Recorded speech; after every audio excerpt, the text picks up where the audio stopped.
आप सभी का बहुत बहुत स्वागत है मेरे इस YouTube चैनल में।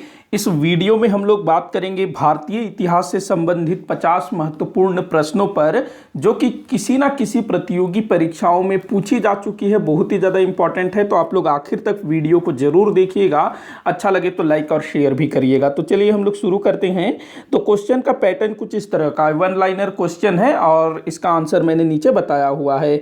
आप लोग भी जो है साथ में आंसर देने की कोशिश करिएगा, हालांकि मैंने क्वेश्चन का आंसर लिखा हुआ है। चलिए शुरू करते हैं। सबसे पहला क्वेश्चन है जिसको अलग अलग तरीके से घुमा फिरा के काफी बार पूछा गया है। मोहनजोदड़ो को किस एक अन्य नाम से भी जाना जाता है? मोहनजोदड़ो जो कि सिंधु घाटी सभ्यता से संबंधित एक पुरा स्थल है, और हड़प्पा जो कि सबसे पहले खोजा गया था। पिछले वाले वीडियो में मैंने पूछा था भारत में खोजा गया सबसे पुराना नगर, तो वो हड़प्पा था, जिसको कि सन 1921 में राय बहादुर दयाराम साहनी जी ने खोजा था। वहीं जो मोहनजोदड़ो है इसकी खोज हुई थी 1922 में। राखालदास बनर्जी इसको खोजने वाले हैं व्यक्ति। और ये कहाँ पर है मोहनजोदड़ो? तो ये पाकिस्तान में है, पाकिस्तान के सिंध प्रांत में। तो मोहनजोदड़ो को मृतकों का टीला नाम से भी जाना जाता है। देखो, जो मोहनजोदड़ो शब्द है ना, ये सिंधी भाषा का शब्द है। सिंधी भाषा, सिंधी लोग होते हैं ना, तो सिंधी भाषा का शब्द है मोहनजोदड़ो, और सिंधी भाषा में मोहनजोदड़ो का मतलब होता है मृतकों का टीला। अगला क्वेश्चन देखते हैं। स्वतंत्र भारत में सर्वाधिक संख्या में हड़प्पा युगीन पुरा स्थल किस राज्य से प्राप्त हुआ है? ये काफी बार पूछा गया है। मतलब कि भारत जो है 15 अगस्त 1947 को स्वतंत्र हुआ, तो उसके पश्चात किस राज्य में सबसे अधिक सिंधु घाटी सभ्यता संबंधी पुरा स्थलों की खोज हुई? तो वह राज्य है गुजरात। ध्यान रखना, काफी बार पूछा गया है। अगला क्वेश्चन है, साइमन कमीशन को और किस नाम से जाना जाता है? तो साइमन कमीशन को और किस नाम से जाना जाता है भाई? तो देखो, साइमन कमीशन जिसकी स्थापना हुई थी 1927 में, और भारत में इसका आगमन हुआ था 1928 में। साइमन कमीशन में कुल 7 सदस्य थे। और साइमन कमीशन क्यों गठित की गई थी? तो भारतीयों की समस्या को सुलझाने के उद्देश्य से। लेकिन इस साइमन कमीशन में कोई भी सदस्य भारतीय नहीं था, सभी लोग जो है अंग्रेज थे। इसी कारण से इस कमीशन का काफी विरोध भी हुआ था। तो इस कमीशन को ना, चूंकि इसमें सभी सदस्य अंग्रेज थे, अंग्रेज गोरे होते हैं, तो इस कमीशन को व्हाइट मैन कमीशन भी कहा जाता है। व्हाइट मैन कमीशन, गोरे लोगों की कमीशन, ध्यान रखेंगे। अगला क्वेश्चन है, 4 वेदों में से 3 वेद संयुक्त रूप से त्रयी अथवा वेद त्रयी कहलाते हैं। कौन सा वेद इसमें शामिल नहीं है? तो देखो, 4 वेद हैं, ऋग्वेद है, सामवेद है, यजुर्वेद है, अथर्ववेद है। तो प्रश्न में ही बता रहा है कि 4 में से जो 3 वेद हैं वो संयुक्त रूप से त्रयी अथवा वेद त्रयी कहलाती हैं। 3 वेद, तो कौन सा वेद इसमें शामिल नहीं है? तो देखो, जो अथर्ववेद है वो इसमें शामिल नहीं है। बाकी ऋग्वेद हो गया, सामवेद हो गया, यजुर्वेद हो गया, इन तीनों को संयुक्त रूप में त्रयी अथवा वेद त्रयी कहा जाता है। अथर्ववेद इसमें शामिल नहीं है। वहीं इन 4 वेदों को मिलाकर के संहिता भी बोला जाता है। अगला क्वेश्चन है, गुलामगिरी किसकी रचना है? काफी बार पूछा गया है। तो गुलामगिरी जो है ज्योतिबा फुले, महात्मा ज्योतिबा फुले की रचना है गुलामगिरी। तो महात्मा ज्योतिबा फुले जिन्होंने जो निम्न वर्ग, जो दलित वर्ग है, उनके लिए काफी कुछ काम किया। शिक्षा के क्षेत्र में भी इन्होंने बहुत काम किया। और इनकी जो पत्नी थी ना, सावित्रीबाई फुले, उन्होंने स्त्री शिक्षा को काफी प्रोत्साहन दिया था। अगला क्वेश्चन है, तरुण स्त्री सभा की स्थापना कहाँ की गई थी? तरुण स्त्री सभा, तो इस तरह के क्वेश्चन ना बहुत पूछा जाता है। तो तरुण स्त्री सभा, इसकी स्थापना कहाँ की गई थी? कलकत्ता में। कलकत्ता कहाँ पर है? बंगाल में। तो इसकी स्थापना हुई थी 1819 में। जो ईसाई धर्म प्रचारक थे ना, उनके द्वारा इसकी स्थापना की गई थी। ईसाई धर्म प्रचारकों के द्वारा तरुण स्त्री सभा। इसका उद्देश्य क्या था? तो स्त्रियों की शिक्षा को प्रोत्साहित करना। अगला क्वेश्चन देखते हैं, पृथ्वीराज चौहान किस राजवंश से संबंधित थे? भाई, पृथ्वीराज चौहान जिन्होंने तराइन के प्रथम युद्ध में मोहम्मद गोरी को बुरी तरह से पराजित किया था। हालांकि तराइन के द्वितीय युद्ध में पृथ्वीराज चौहान को हार का सामना करना पड़ा। तो पृथ्वीराज चौहान किस वंश से संबंधित थे? तो तोमर वंश से इनका संबंध बताया जाता है। वैसे ये इनका जो सरनेम था चौहान था, तो ये चौहान वंशीय भी थे, लेकिन इनके पहले जो है तोमर वंश के शासन करते थे। ध्यान रखना, यहाँ पर थोड़ा सा चौहान भी आना चाहिए। ये थोड़ा सा हाँ, तोमर भी आप लगा सकते हो, क्योंकि इनसे पहले उस क्षेत्र में तोमर ही शासन करते थे। तो तोमर और चौहान दोनों याद रखेंगे। अगला क्वेश्चन है, ऑपरेशन जीरो आवर, ये आवर है, माफी चाहूंगा, और नहीं है, ये आवर है, आवर, ये जो है ना hour, HOUR hour, operation zero hour का संबंध किससे है? तो ऑपरेशन जीरो आवर का संबंध है भारत छोड़ो आंदोलन से। देखिए क्या था कि जो भारत छोड़ो आंदोलन है ना, तो जो अंग्रेज थे वो काफ़ी भयभीत हो चुके थे, क्योंकि महात्मा गांधी जी ने घोषणा कर दिया कि वो भारत छोड़ो आंदोलन शुरू करेंगे 8 अगस्त 1942 को। तो अंग्रेज काफ़ी डर गए और उन्होंने एक प्लान बनाया, एक योजना बनाई जिसको नाम दिया गया ऑपरेशन जीरो आवर। और इस ऑपरेशन जीरो आवर के तहत जितने भी बड़े बड़े नेता हैं सबको गिरफ्तार करना था, और तमाम नेताओं को 9 अगस्त 1942 तक गिरफ्तार कर लिया गया, चाहे वो महात्मा गांधी हो, पंडित जवाहरलाल नेहरू हों, डॉक्टर राजेंद्र प्रसाद हों, या फिर सरदार वल्लभ भाई पटेल हो, कोई भी जितने भी बड़े नेता थे सबको गिरफ्तार किया गया ऑपरेशन जीरो आवर के तहत 1942 भारत छोड़ो आंदोलन। अगला क्वेश्चन है, दक्षिण का कौन सा राज्य अलाउद्दीन खिलजी से युद्ध करते हुए वीर गति को प्राप्त हुआ था? तो दक्षिण भारत का ऐसा कौन सा राजा था जो कि अलाउद्दीन खिलजी से लड़ते हुए मारा गया था? हालांकि अलाउद्दीन खिलजी खुद दक्षिण नहीं गया था, उसका सेनापति मलिक काफूर वो दक्षिण में गया था अलाउद्दीन खिलजी की तरफ से। और ये राजा कौन था? तो देवगिरी का शासक शंकर देव। देखो देवगिरी के शासक थे रामचंद्र देव, उन्होंने क्या किया था, अलाउद्दीन खिलजी से मित्रता कर ली थी। लेकिन रामचंद्र देव की जब मृत्यु हुई और उसका जो बेटा हुआ शंकर देव, तो उसने जो है अलाउद्दीन खिलजी की अधीनता स्वीकार करने से मना कर दिया। तो देवगिरी का शासक शंकर देव। अगला क्वेश्चन है, महात्मा गांधी जी द्वारा शुरू किए गए दांडी यात्रा के समय कौन सा विदेशी पत्रकार उनके साथ था? काफी इंपॉर्टेंट क्वेश्चन है। महात्मा गांधी जी ने 12 मार्च 1930 को साबरमती के अहमदाबाद के साबरमती आश्रम से दांडी यात्रा की शुरुआत की, और ये जो है कब खत्म हुआ? तो 6 अप्रैल 1930 को समाप्त हुआ। 24 दिन की ये यात्रा थी, पैदल यात्रा, जिसमें गांधी जी के साथ उनके 78 सहयोगी थे। और इन 78 सहयोगियों में एक अमेरिकी पत्रकार जिसका नाम था वेब मिलर, अमेरिकी पत्रकार था, ये अमेरिका का था वेब मिलर। वैसे तो ये जो वेब मिलर है ना, मूलतः अंग्रेज था, ब्रिटिश था, जो कि अमेरिका में जाकर के बस गया था। तो ब्रिटिश मूल का अमेरिकी पत्रकार, मैंने यहाँ पर अमेरिकी मूल के वेब मिलर लिखा है, अमेरिकी मूल का नहीं, ब्रिटिश मूल का अमेरिकी पत्रकार वेब मिलर, ध्यान रखना। इसने जो है पूरा कवर किया हुआ था उस समय जो भी घटनाक्रम हो रहा था।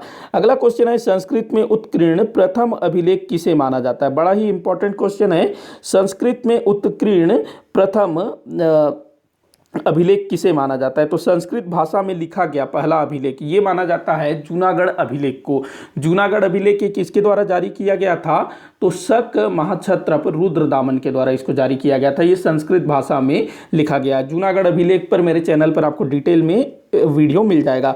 अगला क्वेश्चन है, महात्मा गांधी जी ने भारतीय राष्ट्रीय कांग्रेस के किस अधिवेशन की अध्यक्षता की थी? मोस्ट इंपॉर्टेंट क्वेश्चन है। महात्मा गांधी जी ने 1924 बेलगाम अधिवेशन की अध्यक्षता की थी। बेलगाम कहां पर है? तो भाई कर्नाटक में है। अगला क्वेश्चन है, गुजरी महल कहां स्थित है? गुजरी महल, गुजरी महल, ये जो गुजरी महल है ना, एक राजा थे जिनका नाम था मानसिंह, राजा मानसिंह। तो जो राजा मानसिंह हैं उनकी रानी थी गुजरी, जिनसे वो काफी प्रेम करते थे, तो उन्हीं के लिए गुजरी महल बनवाया गया था। और ये गुजरी महल कहां पर है? तो मध्य प्रदेश के ग्वालियर में है गुजरी महल। और ये जो राजा मानसिंह हैं जिन्होंने गुजरी महल का निर्माण करवाया था, ये बाबर के समकालीन थे, और बाद में फिर ग्वालियर पर मुगलों का भी अधिकार हो गया था। अगला क्वेश्चन है, मुगल बादशाहों ने लंबे समय तक किस किले को कारागार के रूप में प्रयुक्त किया था? तो ग्वालियर का किला, वही राजा मानसिंह जिसने ये सब बनवाया था, तो ग्वालियर के किले को मुगलों ने लंबे समय तक जेल के रूप में प्रयुक्त किया था। काफी सारे लोगों को यहाँ पर कैद किया जाता था, मुगल अपने शत्रुओं को डाल देते थे। अगला क्वेश्चन है, पानीपत का तीसरा युद्ध किनके मध्य हुआ था? बड़ा ही आसान क्वेश्चन है। पानीपत का जो तीसरा युद्ध है जो कि 1761 में हुआ था, अहमद शाह अब्दाली और मराठों के मध्य। यहाँ पर जो मराठा सेना थी उसका नेतृत्व किसने किया था? तो सदाशिवराव भाऊ ने नेतृत्व किया था। इस समय मराठा पेशवा कौन थे? तो बालाजी बाजीराव। अगला क्वेश्चन है, दिल्ली सल्तनत के किस सुल्तान ने अपनी आत्मकथा लिखी थी? देखो मध्यकालीन भारत के 3 शासकों का नाम है, आपको याद रखना है। ये जो आत्मकथा के लिए दिल्ली सल्तनत का केवल एक, फिरोज शाह तुगलक, फिरोज शाह तुगलक जिसने फुतुहात ए फिरोज शाही नामक अपनी आत्मकथा लिखी। इसके बाद बाबर, बाबर ने क्या लिखा? तुजु के बाबरी। उसके बाद जहांगीर जिसने तुजु के जहांगीरी अपनी आत्मकथा लिखी। तो फिरोज शाह तुगलक, बाबर और जहांगीर, इन तीनों ने अपनी आत्मकथा लिखी। अगला क्वेश्चन है, महारानी लक्ष्मीबाई का जन्म किस स्थान पर हुआ? तो महारानी लक्ष्मीबाई जिन्होंने 1857 की क्रांति में झांसी से नेतृत्व किया था, तो इनका जन्म कहां से हुआ था? तो काशी, काशी जो बनारस है ना, वहां इनका जन्म हुआ था। और वहाँ का एक घाट, जो नदी गंगा नदी बहती है ना, तो एक घाट का नाम मणिकर्णिका घाट भी है। जो झांसी की रानी लक्ष्मीबाई थी, उनका मूल नाम क्या था? मणिकर्णिका।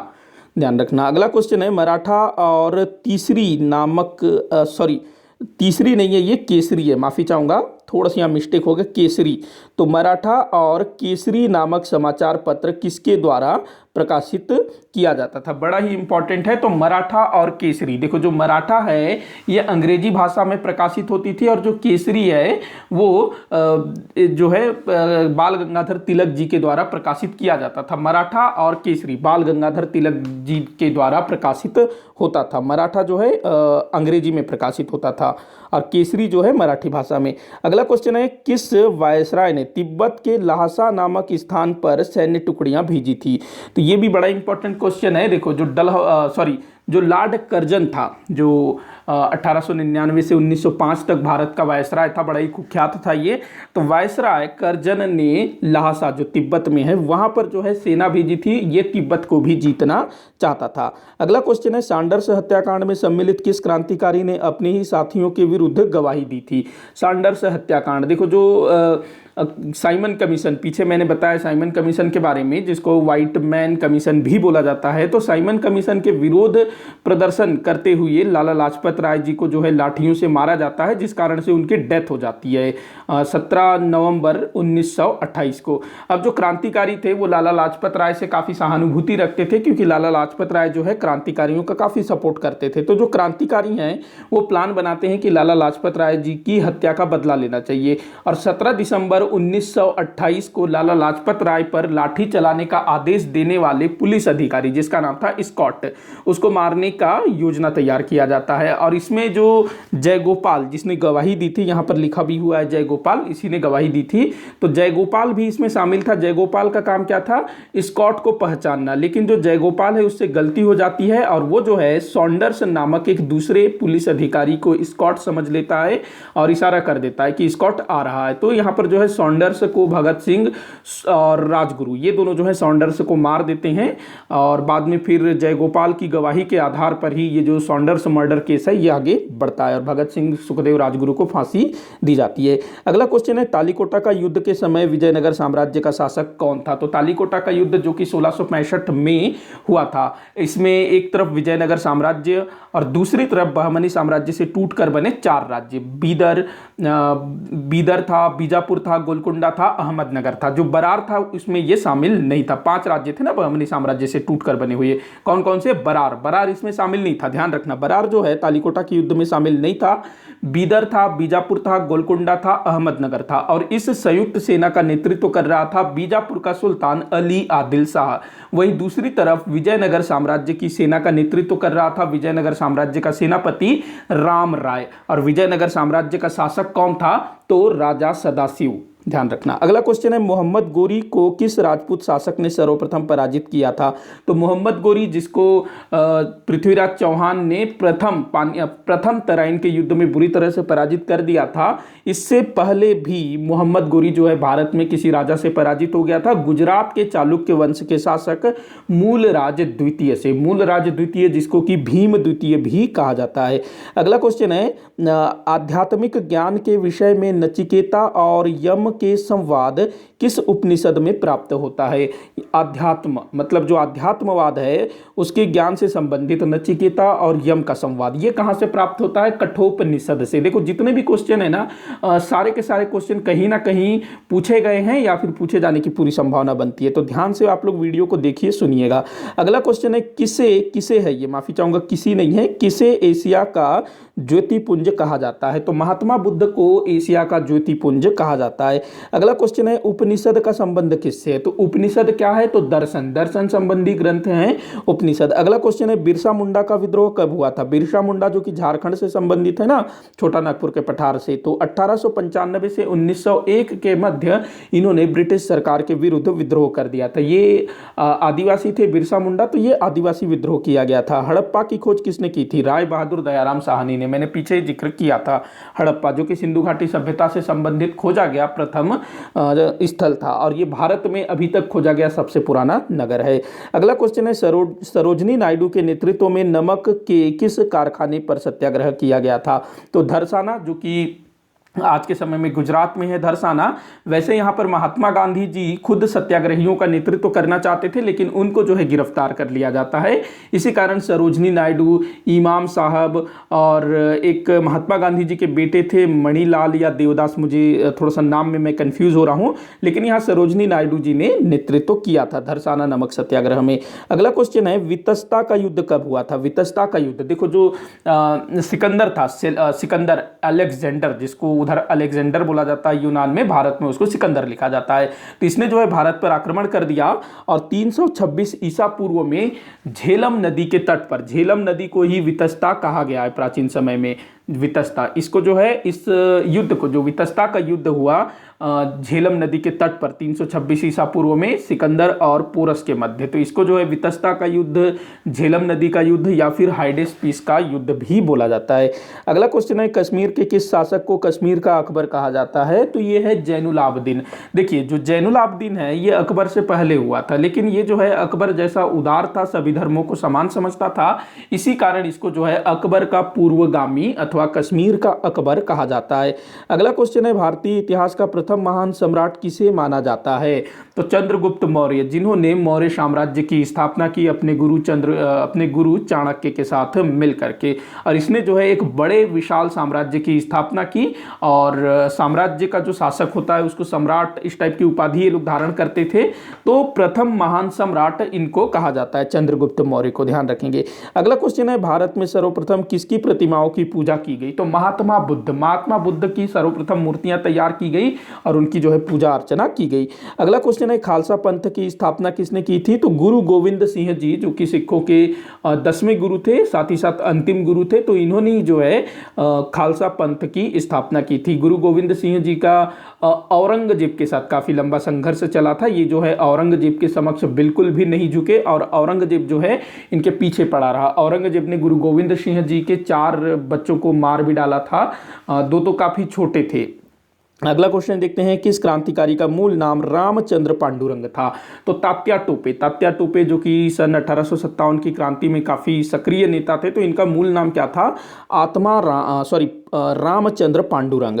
अगला क्वेश्चन है, मौर्यकालीन भारत का प्रसिद्ध शैक्षणिक केंद्र कहां पर स्थित था? तो तक्षशिला, जो कि आज के समय में पाकिस्तान में है, तक्षशिला। तो ये बहुत बड़ा विश्वविद्यालय था। खुद चाणक्य, चंद्रगुप्त मौर्य, वो लोग जो है यहाँ पर पढ़े हुए थे। जो चाणक्य था वो भी यहाँ से पढ़ा हुआ था और बाद में चाणक्य जो है वहीं पर अध्यापक बन गए थे, प्रोफेसर। चंद्रगुप्त मौर्य की शिक्षा भी तक्षशिला विश्वविद्यालय से ही हुई थी। इसके अलावा कालांतर में बाद में बिहार में नालंदा विश्वविद्यालय, विक्रमशिला विश्वविद्यालय की स्थापना होती है। अगला क्वेश्चन है, विजयनगर साम्राज्य का राजकीय भाषा क्या थी? विजयनगर साम्राज्य की राजकीय भाषा तो तेलुगु इनकी राजकीय भाषा थी। अगला क्वेश्चन है, किस शासक के शासनकाल में जैन दिगंबर और सितंबर नहीं है, माफी चाहूंगा, श्वेतांबर होना था, ये थोड़ा सा मिस्टेक हो गया, माफी चाहूंगा, ये श्वेतांबर है, काफी मिस्टेक करता हूं मैं, श्वेतांबर। तो आपको बताना है किस शासक के शासनकाल में जैन दिगंबर और श्वेतांबर में विभाजित हुए। देखो जो दिगंबर थे ना वो बिल्कुल नंगे रहते थे, कपड़ा नहीं पहनते थे दिगंबर, और जो श्वेतांबर हैं ये श्वेत वस्त्र धारण करते थे। तो यह विभाजन किस शासक के समय में हुआ? तो मौर्य सम्राट चंद्रगुप्त मौर्य के समय, जब प्रथम जैन संगीति का आयोजन किया गया। तो प्रथम जैन संगीति जो कि मौर्य सम्राट चंद्रगुप्त मौर्य के समय पाटलिपुत्र में आयोजित की गई थी, और इसी समय जो जैन धर्म में विभाजन भी हो गया। जो श्वेतांबर हैं ये स्थूलभद्र की अध्यक्षता में गए और जो दिगंबर हैं वो भद्रबाहु। अगला क्वेश्चन है, मानव द्वारा प्रयुक्त किया गया प्रथम धातु कौन सा था? तो तांबा। जो आदि मानव थे ना जिन्होंने पहले पत्थर का प्रयोग किया, तो जो आदि मानव थे यानी मतलब हम मानवों के ही पूर्वज, तो उनके द्वारा जो पहली धातु प्रयोग में लाई गई थी वो तांबा थी, ताम्र धातु। इसीलिए हम लोग पढ़ते हैं ना ताम्र युग, ताम्र पाषाण युग, इस तरह से। किसने महात्मा गांधी को अर्धनग्न फकीर कहा? तो काफी बार पूछा गया है, चर्चिल, ब्रिटिश प्रधानमंत्री चर्चिल।